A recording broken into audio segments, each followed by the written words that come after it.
আপনারা জানেন যে দেশের 495টি উপজেলায় আমরা ক্রীড়া অফিসার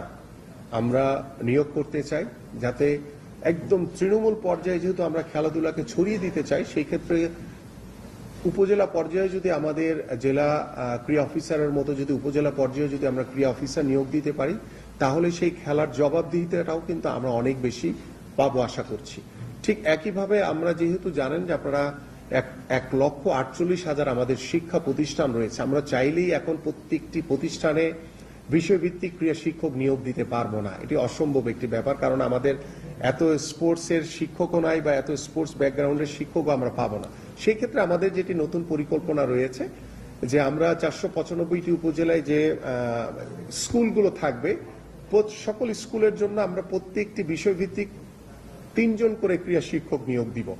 এভাবে আমরা যদি 7টি সাবজেক্টকে বাধ্যতামূলক করি, তাহলে 3 7 21 আর একজন হচ্ছে ক্রীড়া অফিসার, এই 22 জনকে নিয়ে প্রত্যেকটি উপজেলায় আমাদের যে খেলাধুলাকে বাধ্যতামূলক করার মাধ্যমে এবং সেখানে খেলাধুলাতে উত্তীর্ণ হতে হবে, যেভাবে আমাদের বাংলা, ইংলিশ বা অন্যান্য সাবজেক্টে আমাদের বাচ্চাদেরকে পাশ করতে হয়, উত্তীর্ণ হতে হয়, ঠিক সেইভাবে থিওরিক্যালি এবং প্র্যাকটিক্যালি তাদেরকে উত্তীর্ণ হয়ে কিন্তু সেই পরীক্ষায় পাশ করতে হবে। যার কারণে হচ্ছে যে প্রত্যেকটি বাবা মা বা প্রত্যেকটি শিক্ষার্থী যাতে খেলার মাঠে থাকে এবং খেলার মাঠে থাকার মাধ্যমে তারা কিন্তু সেই ডিভাইস থেকে দূরে থাকবে, তারা মাদকের যে করাল গ্রাসে আক্রান্ত হয়ে আমাদের যুব সমাজ ধ্বংসের পথে চলে গেছে, সেইখান থেকেও কিন্তু তারা দূরে সরে আসবে বলে আমরা দৃঢ়ভাবে বিশ্বাস করি।